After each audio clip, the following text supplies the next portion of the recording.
ہر قسم کے روحانی جسمانی مسائل اور وظائف کے لیے پیر اقبال قریشی چینل کو سبسکرائب کریں۔ نحمده ونصلي ونسلم على رسوله الكريم اما بعد فاعوذ بالله من الشيطان الرجيم بسم الله الرحمن الرحيم الذين صبروا وعلى ربهم يتوكلون صدق اللہ العظیم۔ اگر انسان کسی چیز سے محروم کر دیا گیا ہو، اس کے کسی نعمت کو چھین لیا گیا ہو بزور طاقت، اس کی زمین کو، گھر کو، یا کسی بھی اس کی خاص جو اس کی ملکیت چیز ہے، اور اس پر ظلم کیا گیا ہو، تو اس آیت کریمہ کو بطور وظیفہ پڑھنا اللہ کی مدد کو لینے کا سب سے بڑا ایک ذریعہ ہے۔ اللہ تبارک و تعالیٰ نے خود ایمان والوں کو ارشاد فرمایا ہے کہ آپ اللہ تبارک و تعالیٰ سے اس طرح مدد لے سکتے ہیں۔ آپ قرآن پاک کی سورہ بقرہ کے آیات کو دیکھیے، اللہ نے فرمایا کہ استعینوا بالصبر والصلاۃ، مدد لو اللہ کی نماز اور صبر کے ساتھ۔ اب یہ عجیب بات ہے، پیسے سے مدد یہ تو ہمیں نظر آتی ہے، سفارش کرا کے، کسی سے کال کرا کے مدد لینا، یا کسی صاحب اختیار سے سفارش کرانا، یہ تو ہمیں نظر آتا ہے معاشرے میں۔ اللہ عجیب بات کر رہے ہیں، ایمان والے سوچتے ہیں کہ استعینوا بالصبر والصلاۃ کیا چیز ہے، کہ صبر جو ہے یہ اللہ کی مدد کا، نماز اللہ کی مدد کا سب سے بڑا ذریعہ ہے۔ یہاں اللہ نے ہمیں سمجھایا۔ اس سے پہلی آیات کو آپ دیکھیے، والذین ہاجروا فی اللہ من بعد ما ظلموا، وہ لوگ جنہوں نے ہجرت کی اور ہجرت کے بعد ان پر ظلم ہوئے، اس لیے تو ہجرت کی انہوں نے۔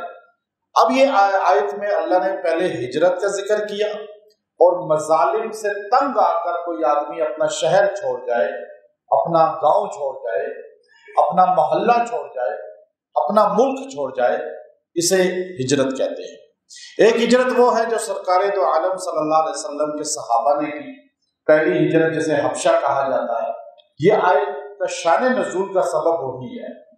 اس کے بعد خود نبی کریم صلی اللہ علیہ وسلم نے اپنے صحابہ کے ساتھ مدینہ منورہ ہجرت کی۔ پہلی ہجرت حبشہ ہے، دوسری ہجرت مدینہ ہے۔ اس کے بعد نبی علیہ السلام نے فرمایا اب ہجرت جو ہے وہ ختم ہو گئی، یعنی وہ ہجرت جو نبی کریم اور صحابہ کی معیت والی تھی، لیکن اس کے بعد فرمایا المہاجر نہدم من کان قبلہا، جو آدمی ہجرت کرے گا، کیوں ہجرت کرے گا؟ فرمایا کاروبار کے لیے، پیسہ کمانے کے لیے نہیں، اس کام کے لیے نہیں، بلکہ فرمایا جو اللہ کے دین کی وجہ سے ہجرت کرے گا، اپنی زمین کو چھوڑے گا، اپنے وطن کو چھوڑے گا، اپنے گاؤں محلے کو، شہر کو چھوڑ دے گا، فرمایا المہاجر نہدم من کان قبلہا، اللہ مہاجر کے پچھلے سارے گناہ معاف کر دے گا۔ یعنی فضیلت تھی۔ اب ہجرت کیا چیز ہے؟ امام قرطبی رحمۃ اللہ علیہ نے تفسیر قرطبی کے اندر اس کو بڑی وضاحت کے ساتھ لکھا، اور ابن عربی رحمۃ اللہ علیہ کا یہ قول لائے اپنی تفسیر قرطبی کے اندر کہ ہجرت اس کو کہا جاتا ہے کہ انسان پر کسی جگہ ناطقہ بند کر دیا جائے۔ اب وہ اسلام پہ بھی بات صحیح نہیں چل پا رہا، اعمال بھی صحیح نہیں کر پا رہا، نماز سے روک دیا گیا، قرآن سے روک دیا گیا، اور اس پہ ظلم کیا جا رہا ہے، اس کی چیزوں پہ قبضہ کیا جا رہا ہے۔ تو اب یہ آدمی اپنے ایمان اسلام کو بچانے کے لیے وہاں سے ہجرت کر دے تو اللہ اس کے پچھلے سارے گناہ معاف کر دے گا۔ پھر امام مالک رحمۃ اللہ علیہ کا یہ قول لائے ہیں، باقاعدہ امام قرطبی رحمۃ اللہ علیہ کہ امام مالک نے فرمایا ہجرت پانچ وجہ سے ہو سکتی ہے۔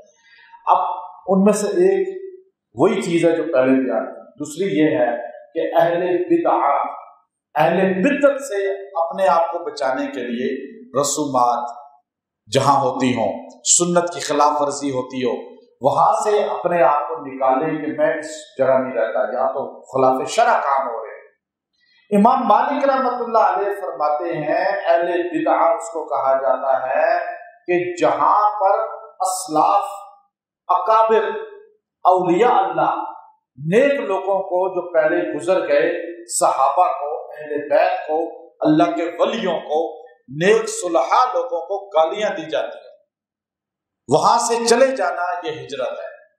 اب آپ کسی محفل میں بیٹھے ہوئے ہیں، وہاں یہ کام ہو رہا ہے، شادی حال میں آپ بیٹھے ہوئے ہیں، آپ کسی کے گھر میں بیٹھے ہوئے ہیں، کسی کے آفس میں بیٹھے ہوئے ہیں، بازار میں کسی جگہ بیٹھے ہوئے ہیں، اور وہاں پر صحابہ کو گالیاں دی جا رہی، اللہ کے ولیوں کو برا کہا جا رہا ہے، یا پہلے جو گزر گئے ہمارے ائمہ، اسلاف، اکابر، نیک لوگ، ان کو برا کہا جا رہا ہے، تو آپ وہاں سے اٹھ کے چلے جائیں، تو اس کو ہجرت کہا امام مالک نے۔ لیکن آج کیسے جائیں؟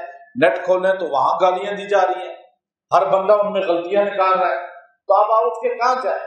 آپ اس بندے کو ہی چھوڑ دیں، اس کا چینل اگر ہے تو آپ اس کو سبسکرائب کیا ہوا ہے تو ختم کر دیں، اس کو دیکھنا چھوڑ دیں۔ آج یہ کام کریں، جو صحابہ کو گالیاں دے، کسی ایک صحابی کو ہی برا کہے، یہ نہیں کہ اس کو ٹھیک کہہ رہا ہے، اس صحابی کو غلط کہہ رہا ہے، نہیں، کسی ایک صحابی کو، ایک بزرگ کو بھی، اللہ کے نیک بندے کو، ایک کسی بڑے پہلے گزر کے جو 100، 200، 400، 500، 1000 سال پہلے، 1200-1300 سال پہلے جو شخصیات گزر گئیں، تمہارا کیا تعلق ہے ان کے ساتھ انہیں برا کہنے کا؟ آپ اس بندے کو ہی چھوڑ دیں، اس جماعت کو ہی چھوڑ دیں۔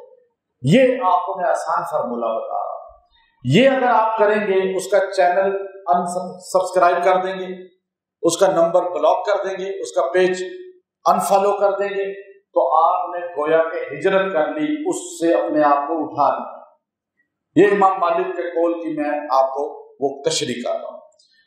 اب آپ دیکھیے کہ یہاں اللہ نے فرمایا والذین ہاجروا فی اللہ من بعد ما ظلموا لنبوئنہم فی الدنیا حسنہ، تو ہم ان ہجرت کرنے والوں کو جو چھوڑتے ہیں اپنی جگہ دین کے لیے، ظلم ہوا ہے ان پہ، تو ظلم ہوا ہے، چھوڑ دیا انہوں نے، تو ہم ان کو دنیا میں بہترین چیز دیں گے، اس کے بعد یا وہ جہاں جائیں گے ہم انہیں مدد کریں گے۔ اللہ کہتا ہے وَلَأَجْرُ الْآخِرَةِ أَكْبَرُ، لیکن جو ادھر اجر ہے نا آخرت میں، جو آپ کو مجھے نظر نہیں آ رہا، کس نے دیکھا ہے؟ وہ ابھی ہم نے سنا ہی ہے نا خالی، لیکن ہم نے جس سے سنا ہے وہ کائنات کا سب سے بڑا سچا ہے، نبی کریم صلی اللہ علیہ وسلم۔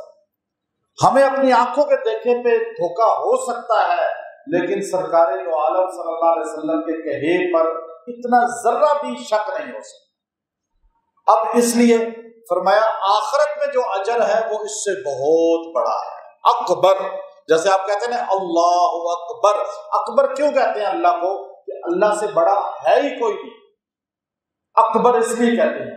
تو یہاں کا آخرت کا جو اجر ہے اتنا زیادہ ہے کہ اس سے زیادہ کوئی دے ہی نہیں سکتا۔ اور پھر فرمایا لو کانوا یعلمون، لو کا لفظ جو عربی میں ہے نا، یہ کہتے ہیں کاش، کاش، لو، کاش، کانوا یعلمون، تمہیں پتہ چل جائے۔ ابھی تو تم اسی کو بہت سمجھ رہے ہو، ڈی ایچ اے، بحریہ، بہت امریکہ، کینیڈا، یورپ، آسٹریلیا، تمہیں بہت بڑا لگ رہا ہے، ایک مرلہ تمہیں اتنا بڑا لگ رہا ہے، لیکن جو آخرت میں ہے وہ سب سے بڑا ہے، وہ اللہ تمہیں دے گا حصہ، آخرت کا اجر۔ اور آخرت کی جب اللہ بات کرتا ہے نا تو نقد ضرور دنیا میں دیتا ہے، یاد رکھیں، یا نقد کی پہلے بات کی جائے، ادھار بعد میں بات کی جائے۔ آخرت ادھار ہے، نقد دنیا میں اللہ تمہیں دے گا، پہلے یہ کہا۔ پھر اللہ نے فرمایا لَنُبَوِّئَنَّهُمْ فِي الدُّنْيَا حَسَنَةً، یا تمہیں بہترین ملے گا، حسنہ کہتے ہیں بہترین۔ اب وہ بہترین کیا ہے؟ ایک آپ بہترین کہتے ہیں، ہر بندہ اپنے سٹیٹس کے مطابق کہتا ہے بہترین، میرا گھر بہترین ہے، ہر بندے کا سٹیٹس مختلف ہے نا۔ اب آپ دیکھیے، اور ایک اللہ کہہ رہا ہے حسنہ، میں تمہیں بہترین دوں گا، اللہ اپنی شان کے سٹیٹس کے مطابق کہہ رہا ہے۔ تو اللہ کیسا دنیا میں دے گا آپ اس کو سوچ بھی نہیں سکتے، لیکن کبھی اللہ سے یہ تعلق جوڑ کے دیکھیں۔ آخری بات جو اگلی آیت ہے، الذین، جو لوگ صبروا، جو صبر کرتے ہیں، وعلی ربہم یتوکلون، اور وہ اپنے رب پہ بھروسہ کرتے ہیں، یہ اس کو ملے گا۔ کس کو ملے گا دنیا میں اور آخرت میں؟ فرمایا جو لوگ صبر کرتے ہیں، ایک گالیاں دینی شروع ہو گئے، اور